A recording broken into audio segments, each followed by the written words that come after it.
public n'est pas comprenant que ce macabre va voiture moi ils a une condition pour ne pas passer voiture wana c'est-à-dire que non il faut oya d'abord nanzembo il y a kitoko nzembo accepté par le patron et la Jeep accepté aussi par le patron. Donc ils a quitté non parce que tu as été un ancien du quartier latin ou bien parce que c'était l'anniversaire du quartier latin que ça qu'on se barrait que non on distribuait des Jeep pour avoir été un ancien. Non. On fêtait l'anniversaire du quartier latin. C'était pas une personne indiquée comme ça que non, l'anniversaire d'Éric tout dans les quartiers latins, non. Ce n'est pas l'anniversaire de Fali pour dans les quartiers. Non. Muna mutu ayaki selon ba rapport naïe ou asalaki ceux qui mutu wana la minute wana aza ko prier plus que les autres na pourquoi l'activité moi ça na quartier latin. Bon tu connais là ça prier na nini faut prier. Je comprends. Les gens ont tout à fait logique. Batu oyo ba yebaka couper sa moninga esika avant d'aller ba kozwaka esika ya kovanda répéter. Moi j'ai beaucoup apprécié l'apport de Fali. Très bien. Parce que il a mis de l'ordre. Kofi n'avait pas le temps de faire ça. Kofi il était dans la fête, il était ouf, explosif. Non, il était là, tout ça. Donc il était là, il était dans sa fête. En fait, de retrouver ses enfants. Alors il fallait que quelqu'un prenne quand même les choses en main. Willy Boula, Ayataïkoya, Suzuki Ayataïkoya, Gibson Ayataïkoya, Félix Ayataïkoya, Nani Paseko Ayataïkoya. Bon, qui allait diriger le dernier acteur. En plus, il est encore là, c'est Fali. Alors, vous voulez que nous diriger. On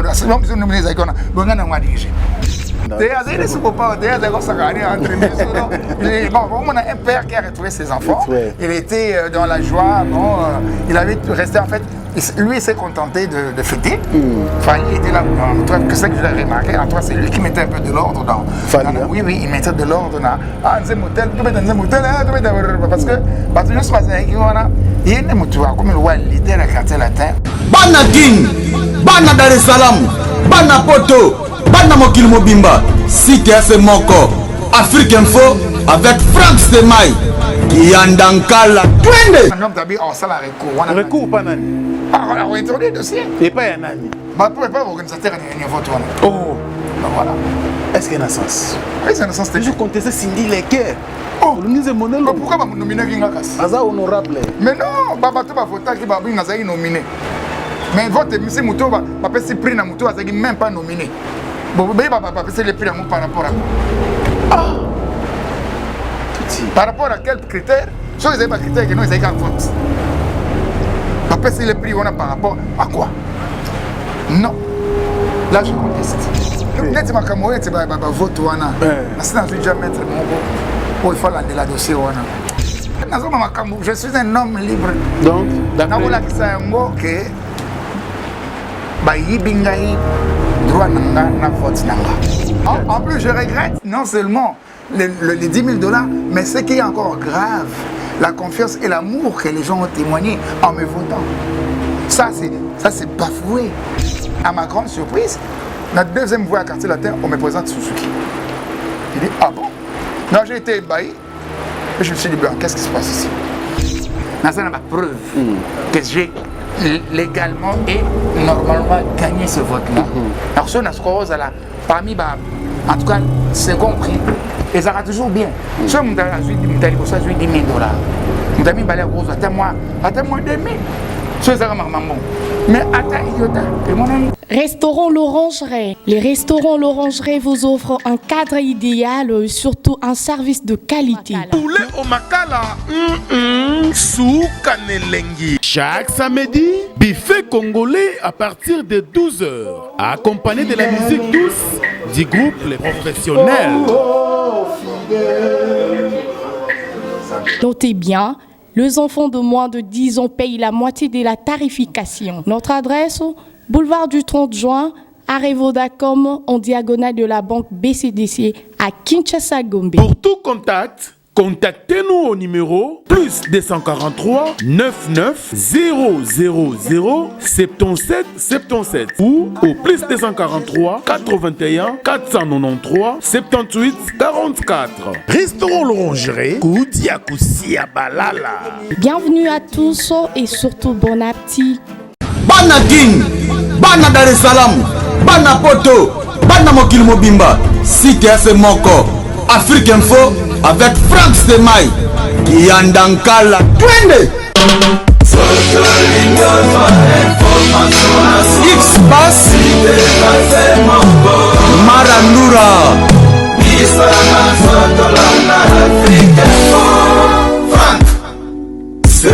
Excellent, fidèles internautes, nous sommes très heureux de vous compter parmi des milliers branchés à travers le monde sur www.africainfo.net. Merci également à tous les amis de Franck Stemai, éparpillés à travers le monde. Hein. Comme chose promis, chose faite, nous sommes là, mesdames et messieurs. Tozolan de la 17 véhicules, bien sûr, et Pessami, Naba. Artistes et musiciens, mais aussi ancien. Il y a groupe Quartier Latin International. On a commencé bien sûr notre campagne avec BBJ3. Mais voilà, la deuxième émission sera tournée bien sûr avec le prof, lui c'est Eric Touti, qui va bien sûr, qui a réussi aussi un véhicule. Il est pas au Soanabiso à répondre à ma préoccupation au Bisso. Bonjour prof. Bonjour Franck Stemai, c'est toujours un plaisir. C'est beaucoup internautes ya site Afrique Info. Afrique Info, na ebi ke boza fidèle, bino ba abonné ya site o ya chaîne oyo. En tout cas boza la mingi quoi. Vraiment, merci. On se revient encore, hein? C'est un plaisir. Hein? En tout cas, c'est moi qui vous remercie, c'est vraiment le plaisir est partagé. Vous savez quand vous allez kokutana bateau chaque fois bapesa sourire, bapesa kayo bonheur, bapesa kayo gaieté, bonne humeur. En tout cas, il faut mingi. Très bien. Merci prof, c'était un plaisir en tout cas franchement. Ouais. Alors moi je dédie cette émission bien sûr à mon vieux José Moulumba, le beau gars de Birmingham. Je le salue aussi. C'est le cœur bien sûr de Béni Barcelone. Toujours branché et il t'aime aussi beaucoup. En tout cas c'est partagé. Alors Eric Touti, comment tu vas? Ça va? Tout va bien? Oui, j'ai la forme, mais bon, on résiste. Le pays nous aide à devenir de plus en plus combatifs et puis résistants. Voilà. On n'a pas de choix. Évidemment, bon, la vie n'est pas. Si vraiment la vie était un choix, on serait peut-être que bon, j'aurais préféré être un oiseau. Ouais. Voilà, on reste. Gratuitement. Mais à demander chaque jour parce que nous avons donc vraiment sur les un jour na mokili na banzambe mbalo salangai ndeke nini ndeke oya rossignol oya la musarbatu chaque matin osoboki ndeke rossignol boki mamoko nzambe zongeli sosu na vie nanga mbotu mobimba ngana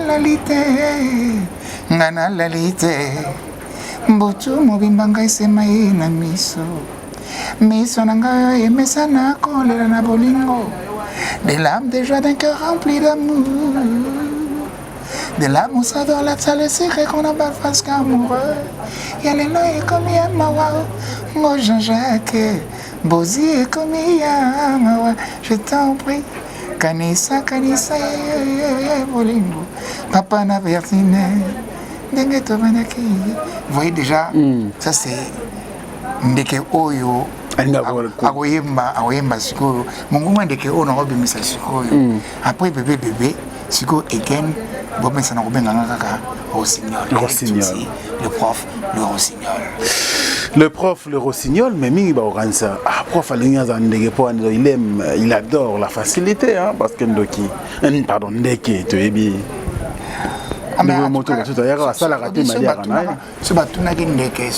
facilité. Mais ne va répondre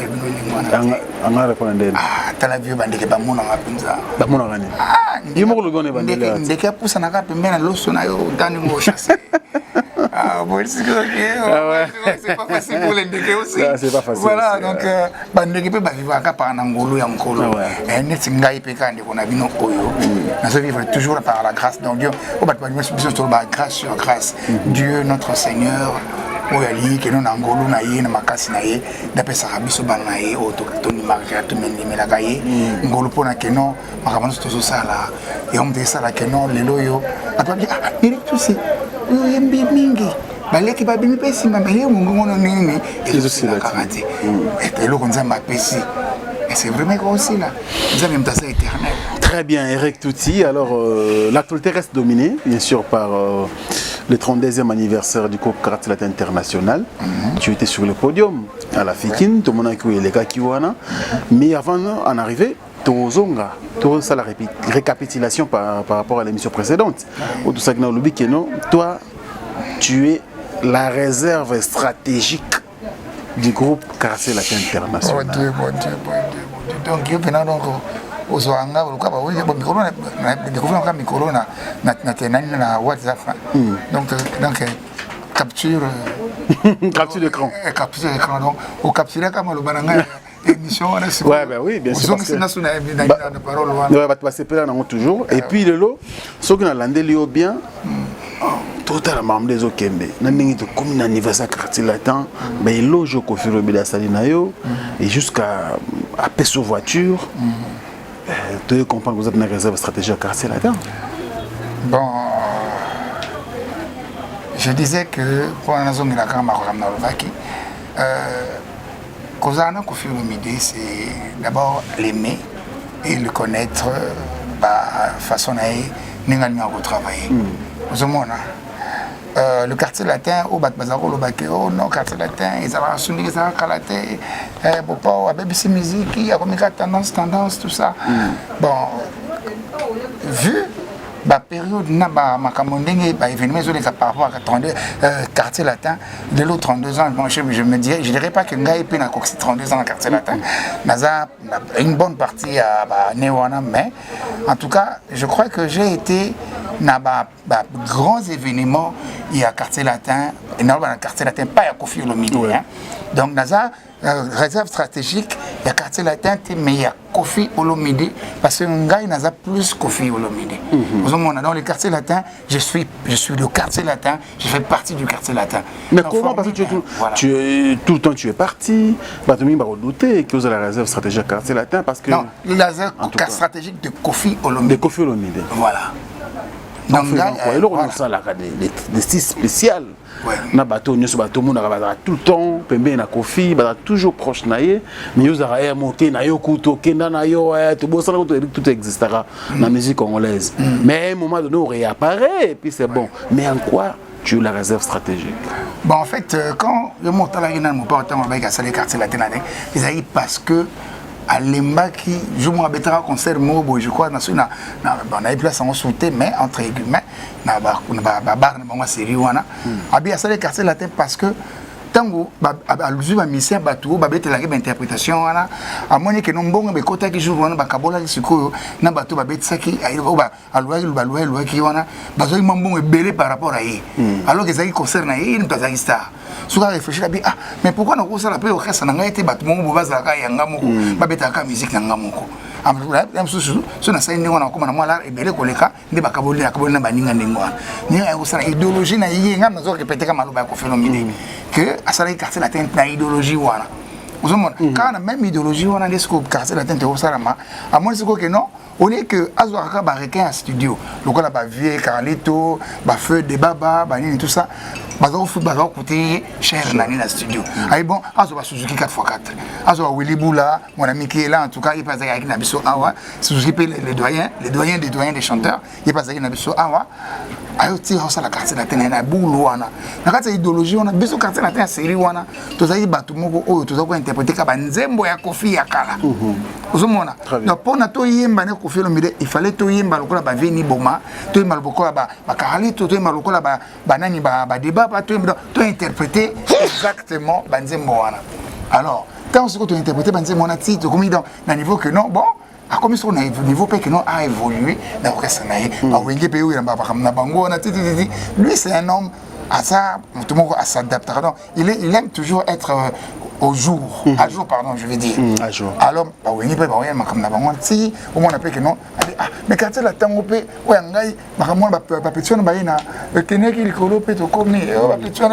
riez toujours likolo habité na version quartier latin nga mo ne biso pe to ya na ba idéologie parce que ngai na sabino que non ngana vana et pas Kofi Olomide dans le seul où c'est pas parmi les rares musiciens où il va vendre un endroit Koffi Olomide jusqu'à ce que beta a tonga kuna ya siko obenga ya Montfleury na banana ye tanga za ofutana na ba vina ye wana temetanga sobi pa ene libozo ana lumbashi na bandar na ote pa na biso na Kimbondo ngabe na mona bandar na ote pa na Kimbondo directement à loger kingai na vena nga achacha mbe tola à loger nga awa pa na awa après awa tonga okoma na nina ma campagne chez biso avec les camps avec piscine na longwe awa na komi ko vanda kuna tango to sisi awa to kei poto pona ko sala na un album à V12 mais ma biso titre okoma na Montfleury nga na longwe Montfleury na komi tango yako somba offre 5 sur 5 et pas maman mi hein na longwe na Montfleury na ko vanda na kona ni na offre 5 sur 5 c'est de là que je suis parti et puis na vie na ngala tout ko sala ba bomba ba force de frappe ba fali ba ye bani to recruter bango kuna na 5 sur 5 vous avez donc réserve stratégique on est parce que au fur et à mesure na mon événement mingi na participé na album à succès et puis événementiel ou échanger et contribuer mingi na changement puis développement un quartier latin. Je suis là dans les moments clés. J'étais là dans Magie. Deuxième album à succès à quartier latin. Nazari na V12 album au quartier latin pendant et s'imposer étant que orchestre de chœur accompagnant Koffi Olomide. Na événement après Académie Salami na attentat. J'ai écouté avec les amis, on a écouté quartier latin Oyo bomoni ba fali ba ni tono betanongo bercé. En plus, quartier latin Oyo et sali force de frappe. Quartier latin Oyo et Betty Bercy. Puis quartier latin Oyo ba fali ba Gibson tout ti le loyo ngayo le sousou. Na quartier latin Oyo après Simi bani.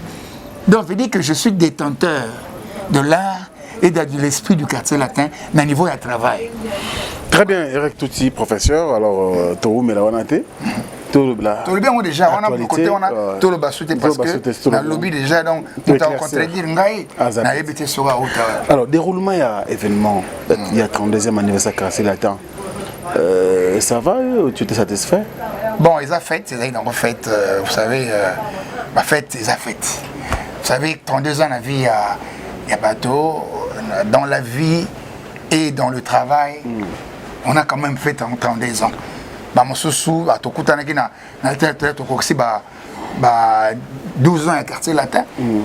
Bisbineti babiso to matana ba train wana bete na metro wana na arena ngale komi na mopa komi awa na nini na avenue Mbashi awa na ba Suzuki babanda awa te babanda na ba tango saka na côté kuna ba zo répéter ba place mususu ba ma côté la partie kuna ngana yo côté sko comme la quartier latin et komi na niveau ya ba auto sala album ya abuluye ngoma ye mwa ba bwili bula ba oti poto na ba Suzuki ba to sala ngombe ni sa mokila ni sa ngombe te album wana premier album à quartier latin ozomona ngasko na koti na album ya Magie a Magie yaki après second album ya nani ya exact album ya nini ya Noblesse Oblige anga imatopamba yanga matopamba kama voilà ba wili bula bato mbanga eleni mulange mwiye firine tango ngasko na côté lina à partir de côté moi avant parce que na zo apena ta information parce que quartier latin ouais biso sérieux que non il faut oyebel oyo ko lana banzembo ya Koffi Olomide yakala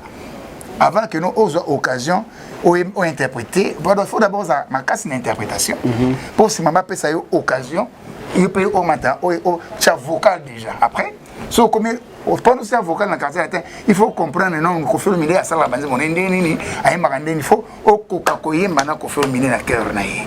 Si on kokakoye mana cœur à Koffi Olomide parce que Koffi Olomide il reste le leader inchangeable. Mais déjà pour nous au moins espace wana ya koyemba cœur ya Koffi Olomide, il faut déjà comprendre koyemba naïe. Na so ko maîtriser cœur à quartier latin, mais ce ko au comme capable de placer vocal na quel dans n'importe quelle chanson voilà. Donc on va dire que Koffi Olomide so na bina na remix on a yemba on a battu ma vocal bon mon a banze mon commencé elengi bon il faut faire ça projet on a ça on peut na sala que non banze mo mopa o yakala to remettre moi à jour to arrivé wana moi je voulais ce que tu le non déroulement en fait bon voilà fête les cas ils ont très bien dimanche 25 voilà 32 ans on est dans 32 ans ce n'est pas peu mais Ndezala kaka bana surtout ndeto kenda wana.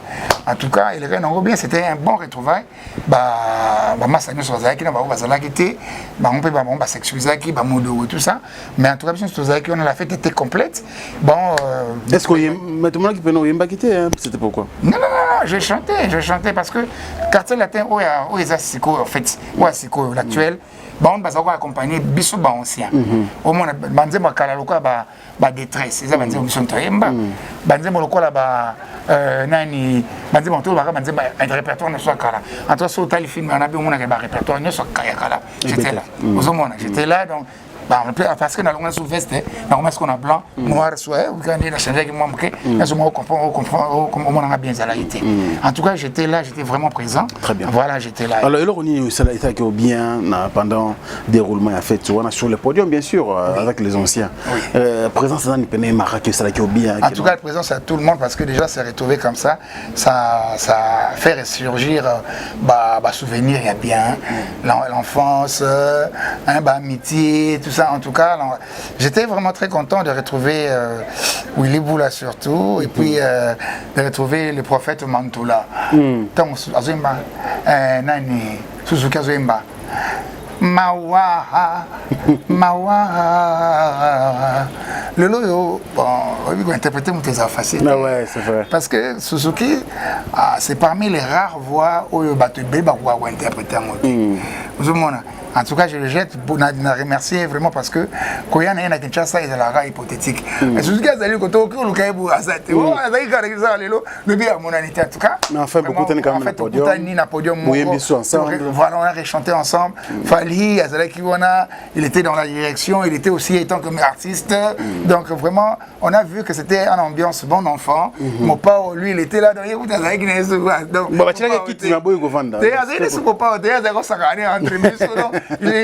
un père qui a retrouvé ses enfants. Il était dans la joie. Bon, il avait resté en fait. Lui, il s'est contenté de fêter. Fali était là. Qu'est-ce que je l'ai remarqué? En toi, c'est lui qui mettait un peu de l'ordre dans. Fali, hein? Oui, il mettait de l'ordre dans. Ah, un motel, parce que il y a un comme le leader du quartier latin, juste le dernier leader du quartier latin. Parce que Bissot, on a leader avant guerre. Tant que c'est ce gaz-là qui est pas leader Nathan Nabiso, oui, vous la pas à leader Nathan Nabiso, Nathan on n'a pas d'attendre, en tout cas, l'air n'a accueilli, Fali n'est pas le dernier, jusque-là, non, on a remplacé Fali Azate. Il peut m'tazali. C'est quoi Azali sauté? Voilà, justement. Leader Azali quand même, hein. Tant on bon, ça dérange un peu, hein.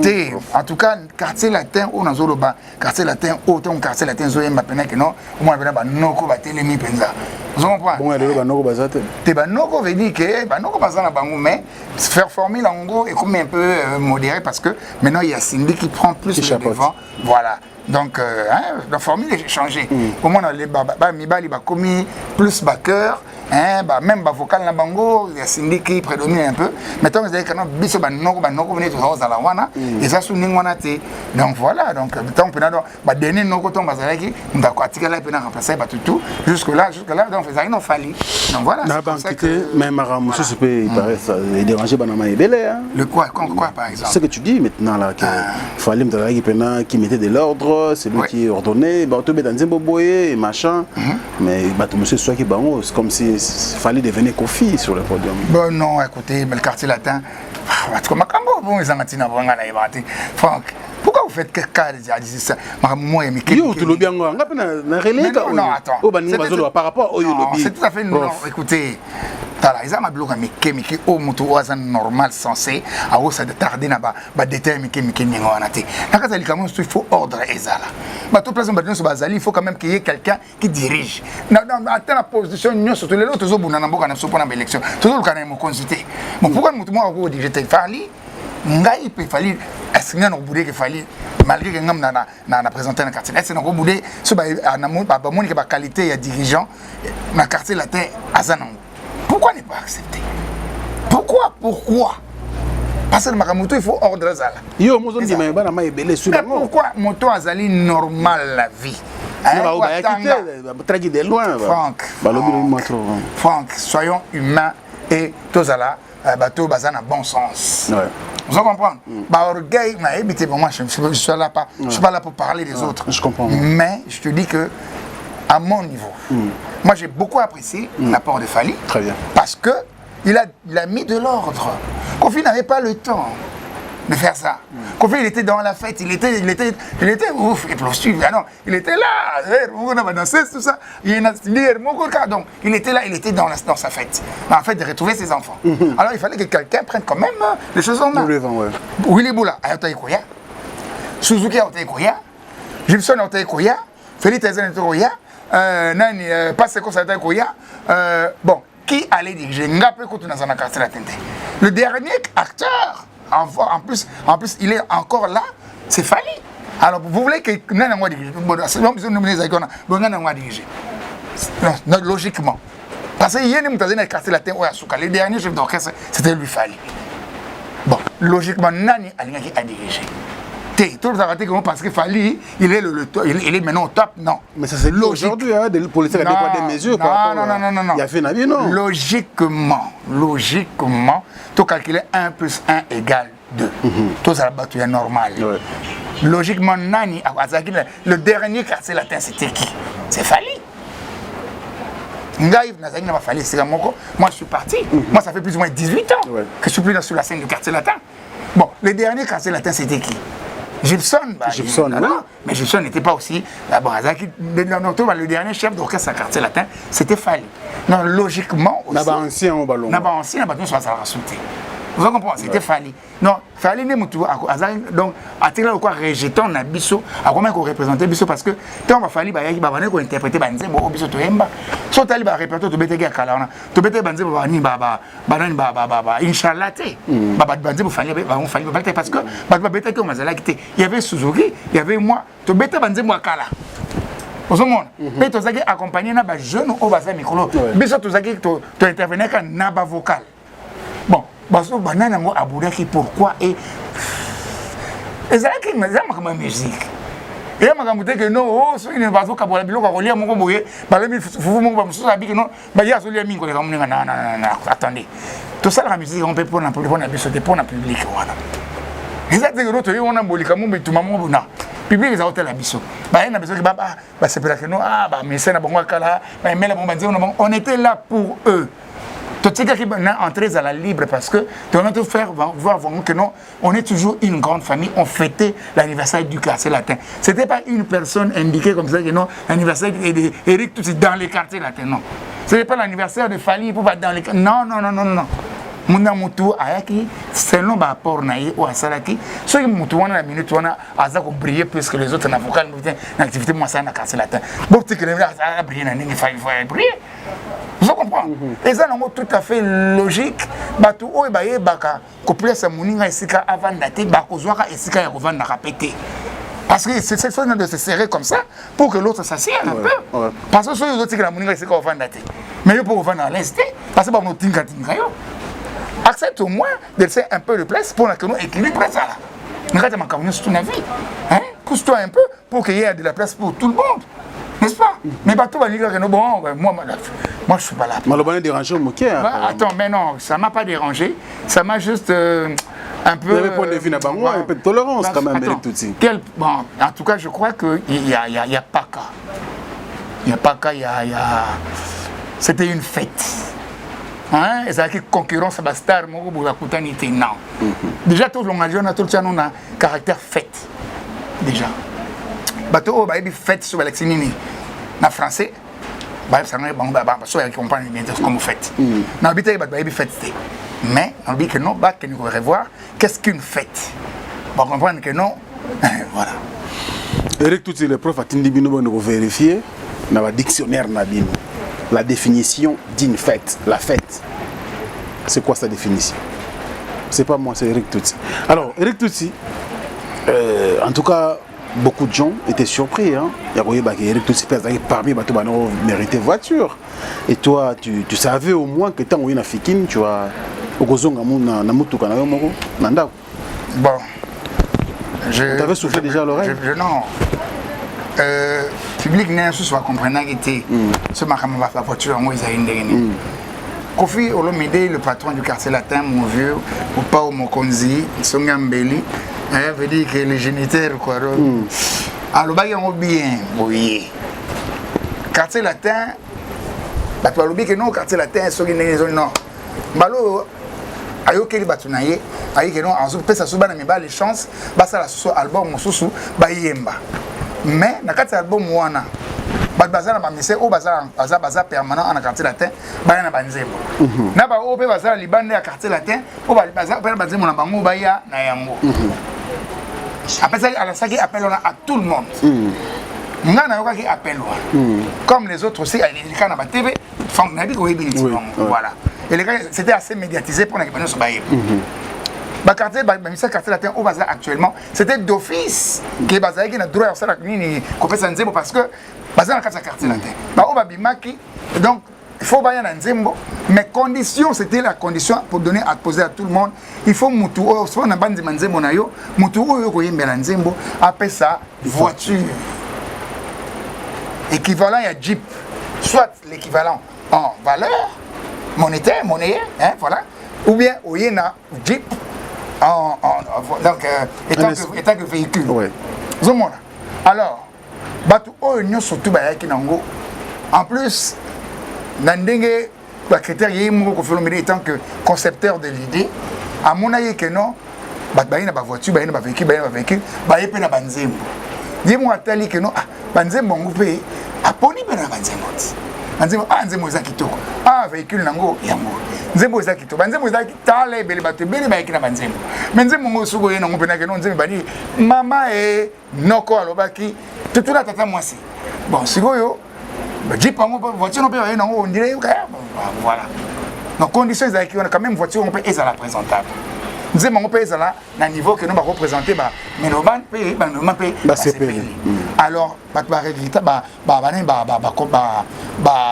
baréunissaki bacondition surtout ezali bato oyo omona ye ke non bapesaki bango bachip jour wana condition mpona bapesa voiture wana ezali ke non il faut oya d'abord na nzembo ya kitoko nzembo accepté par le patron et la jeep accepté aussi par le patron donc ezalaki te non parce que tu as été un ancien du quartier latin ou bien parce que c'était l'anniversaire du quartier latin que ça a conditionné que non on distribuait des jeeps pour avoir été un ancien. Non. Ngana ça ancien. Très ancien même. Na équipe nanzembo accepté par le nani parmi les critères nanzembo oyo même pas andimi que non ebima sikoyo na voiture pe na yepe nango na voiture nanga pe bitango bomona na bato mabungo bomona voiture nanga ba en tout cas déjà ba pesa déjà félicitations na mopa ba mona ngo tout à l'heure dès qu'il ba pesa déjà félicitations na mopa bi que non en tout cas ouf vraiment merci na Koffi Olomide vraiment en tout cas récompenser yo na nani na ba savoir na yo vraiment il fallait vraiment ça. Mais l'idée de base, c'est ça. Et ce n'est pas mon père qui m'a rencontré là. Parce que bino nyoso boyebi yango, aloba yango bongo na télévision. Sikoyo. Lelo yo, batumba so ba comprendre bien té. Mais Eric tout tito que ne sikoyo droit au but. Voilà. Ça veut dire que yo peut ta voiture eza cadeau ya Koffi Olomide té ezali nzembo oyo ko tia na quartier latin. Ben évidemment. Évidemment. L'anniversaire du quartier latin, ezaki l'une des donc na net plateau aux équipes des serveurs qui moi événement moi serveur qui pour naquilo pas peut savoir officiellement penze makino quartier latin où on est monté studio bani c'est qui événement anniversaire na kati ani a fait surtout les ana era gâteau les ana er que badba que no golia er batanga biographie ya nani ya mukoro feti ou bete ani ya batwa marié au rappel parmi menu aux na kati ya 32e anniversaire remise à véhicule na batu oyo ba tchaki banzembo na quartier latin ba pour participer à l'album en cours et quartier latin. Très bien. Voilà donc précision yango wana mutu ba accepter à longo la pesute. Voilà. Alors yo yembeli nani avec tout. Bolingo ke nanga wapi mapendo suki nanga wapi iyo komyo kende iyo komyo gaze iyo komyo bouger ngana tikali ngamoko na mawa isolé. Esclave bolingo, Jean-Jacques Bozy. Esclave bolingo, no oh. Esclave bolingo, Jean-Jacques Bozy. Esclave no bolingo, consul. Nzembo na dédié na un ami, un frère, un homme très bien qui se prénomme Jean-Jacques. C'est son vrai nom, Touba Bozy, surnommé bien. Effectivement par les grands Mopao le consul le plus suspect. Bateau à Bruxelles, c'est un monsieur de la diaspora. Il vit à Bruxelles. Il est marié, père de papa na Médine, na Rufine, mes enfants, mes nièces, na pesi binombote, mobali ya batu ya Nancy Moudia, Nancy Moudia ndeko ya Pitu Moudia Ndambu, ya Marie, famille Moudia na pesi binombote, nzembo wana ezali vraiment ya Jean-Jacques Toubabozi, Bokoyoka yango, en tout cas, lui il a rempli les conditions. C'est un gars du quartier latin, Azali Moutoumoko, Abani la quartier latin de noté. Ce n'est pas un arrière. Azapena Moutoumoko accompagné au quartier latin. Il a toujours été au chevet des musiciens. Il a toujours été avec les grands Mopao. Il a commencé avec nous depuis. C'est un ami également à Chicho Bokito. Voilà, veut dire que Mouritani. Le roi Salomon. Le roi, non, veut dire que voilà. Chicho Bokito, mon ami, mon cousin propre. Je te salue là où tu es. En tout cas, vraiment. Très bien. Chante Again. Again est côté Siko, l'album à quartier là. En fait, Again c'est quoi? Again ce n'est pas le nom d'une chanson. Again c'est que ça veut dire que non, je chante encore. I sing again with Koffi Olomide, avec Koffi Olomide. Nzambe zongeli susu na vinanga. So on a même parole à Nzemango, na ba que non na yembi les susu. Justement, parce que Again on va c'est un projet qui date. C'est un projet. Le projet c'est Nzembo moko boye. Mais Nzembo ezali na kombote. Le projet ça s'appelait Again. Again c'est chanter encore. C'est logique. Très bien. Alors maintenant là, Again, on va retrouver dans l'album du groupe Quartier Latin. Voilà, parce que vous voyez, parce que combo il y a Nzembo wana, on peut s'en aller. Alors Again, tout le monde a un esprit, mais c'est un titre Nzembo. Again, ezali idéologie, ezali conception. Concept. C'est un concept. Je vais chanter encore. Ma bébé tout si, maintenant ça là bébé wana, oui ma souffle.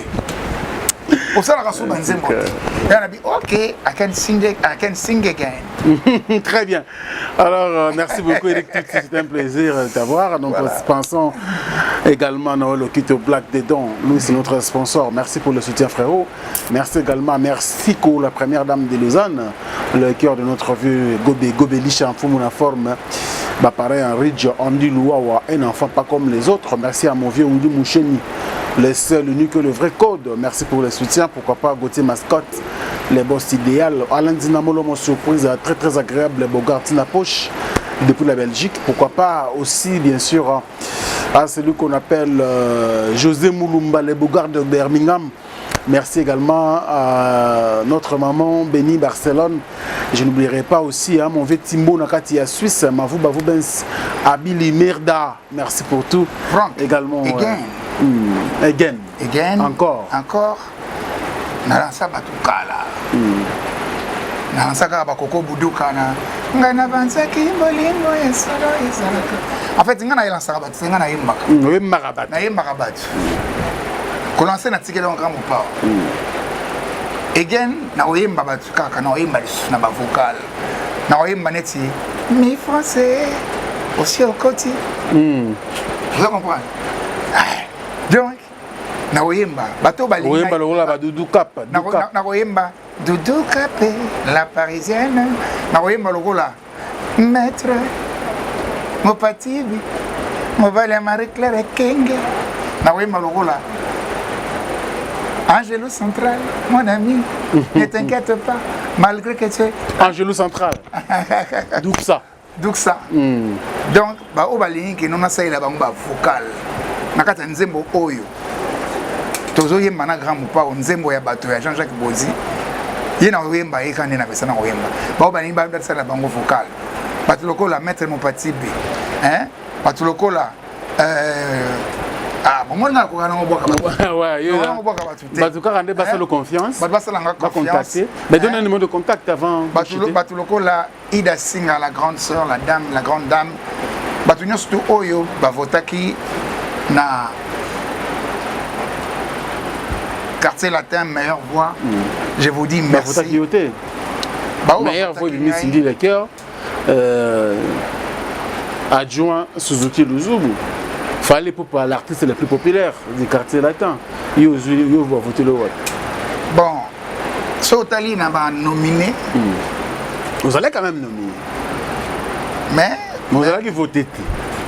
Bateau, Batali, Balandaï, Makamboana, Baébi Kingana, très très voté.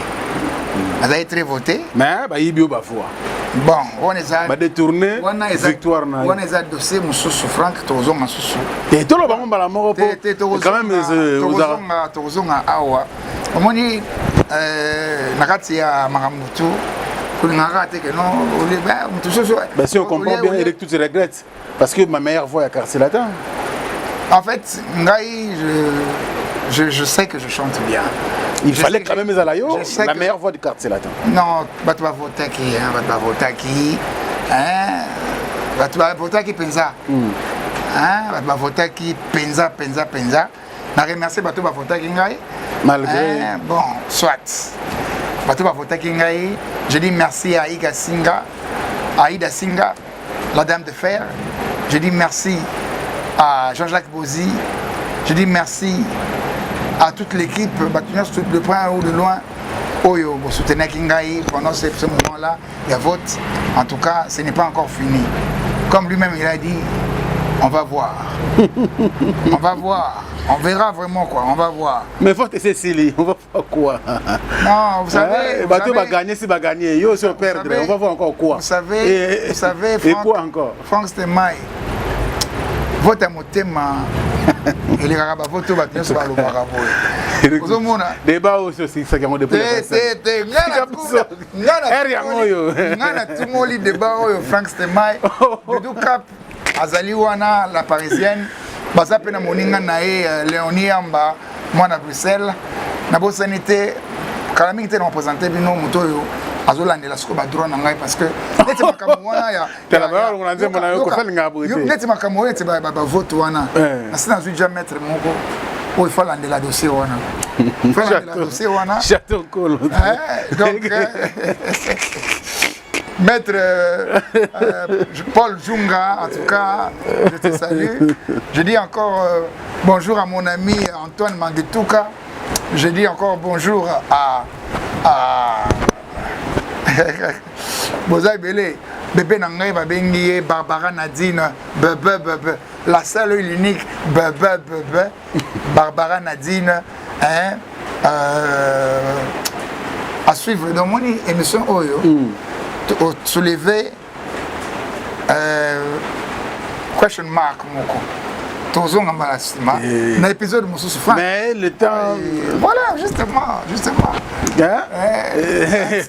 on n'aura plus le temps pour ça quand même. Mettre un homme d'habit en salle à recours ou pas nani on a introduit le dossier et pas un nani pas organisateur de vote oh voilà est-ce qu'il y a un sens je contestais Cindy Lecker.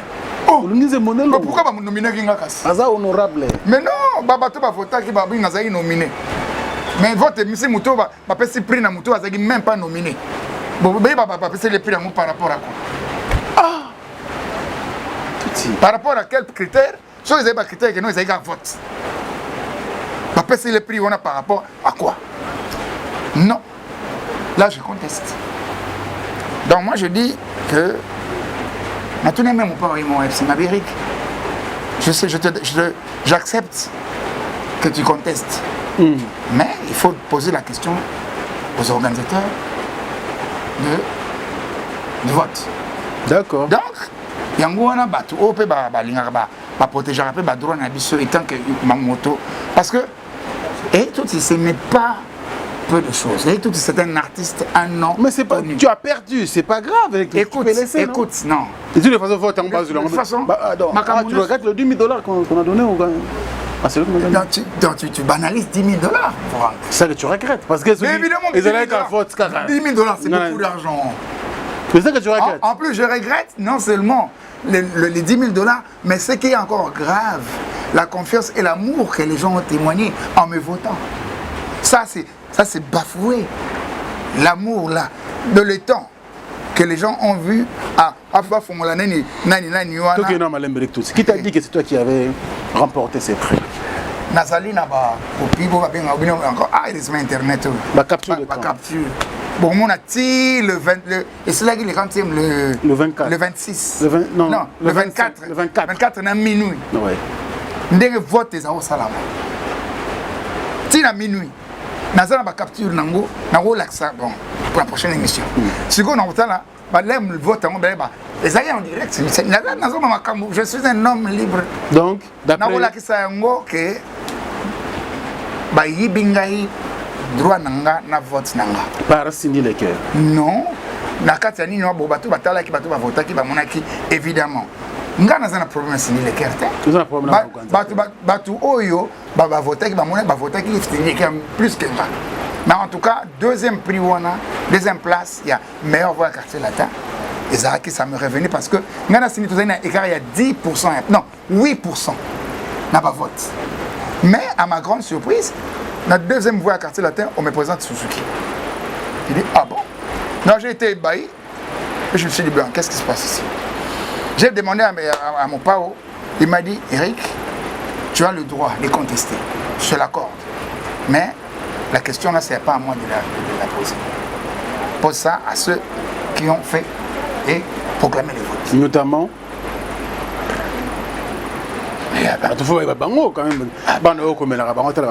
voilà. Donc, Mouto a promulgué qui Makama vote wana ayebani bien. Il s'appelle Boyebi. Bon, je sais pas. Merci beaucoup. Donc, nous tendons vers on la fin a dossier. Un peu sur ce Mathieu pour la prochaine émission. L'année la dossier on a bien. Pourquoi Eric Touti? On a pas preuve. Il y a pas capture wana que j'ai été sur hôtel même dans votre union surtout fallait pour pas être premier na catégorie naie avec au moins écart ni zalaki mais sur devait dans nombre de votes et parce que ça va voter pour les nombre pas de votes donc logiquement tous les catégories c'était moi le second en tout c'est tout le nombre de votes dans la catégorie ni tout attention n'avait pas bana basi na ndenge ba voter wana donc dans nombre de votes ngana zalina ba 500 et quelques votes. Cindy avait le 700 et quelques votes. Fali soit allé dans le pourcentage, à 400 et quelques votes. Donc tu vas voter plus que même Fali. Voilà. Mais le cas c'est la catégorie où on a gâté, il y a un nombre de votes et Batou. Logiquement, Batou Bazan a voté, Bazan a tous les lignes et les résultats. Je le revendique parce que c'est un droit qui m'a été bien sûr accordé et par Kofi Olomide lui-même. Les géniteurs du quartier latin. Parce que j'ai posé la question à M. Kofi Olomide, il m'a dit oui, je t'accorde le droit de contester. Mais la question là ne me la pose pas, pose-la plutôt à ceux qui ont organisé le vote. Très bien. Voilà. On a bien compris et tu as dossier à suivre. Franck, dans nos prochains éléments, il y a preuve que j'ai légalement et normalement gagné ce vote-là. Alors, ce n'est pas parmi, en tout cas, second prix, et ça va toujours bien. Si je suis 10 000 $, attends-moi 2 000. C'est ça, maman. Mais attends, Iota, et mon ami. Merci beaucoup. Nous tendons vraiment vers la fin de cette émission. Eric Touti. Pas confondre que nos voitures n'ont voté. Voiture, les amis, vote payé, très bien. Pas confondre peut-être qu'on a quartier latin 32 ans. Non. Voilà. Merci beaucoup pour toutes ces précisions, Eric Touti. Oui. Nous sommes à la fin. Donc, nous allons faire un exercice. Pour fêter de notre manière. Oui. Hein? Le 32e anniversaire du groupe 47 international, ça veut dire que normalement, Oyozalaki, vocal nous sur Oyoyembaga na quartier latin. Titoko yana dessiné. Ouais. Hein? Donc vraiment en autre même en désordre, tu peux vocal Titoko yana mo extrait dessiné et puis on termine l'émission.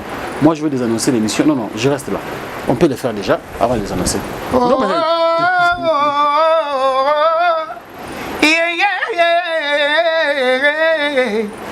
Naleli babia shukuru Sikone para mi mama Yo weize ivager mofoko Naleli babia ndonga Moninga kendai 32 nare kapselate Sako zalakeo Bele yo si premier Ou bien un premier Bele nga deuxième été Epese ki ni shukuru Na mémoire na yo Na yembi vocal na yo Associé nanga yo ndoya mama Singa nanga ya loketo Mami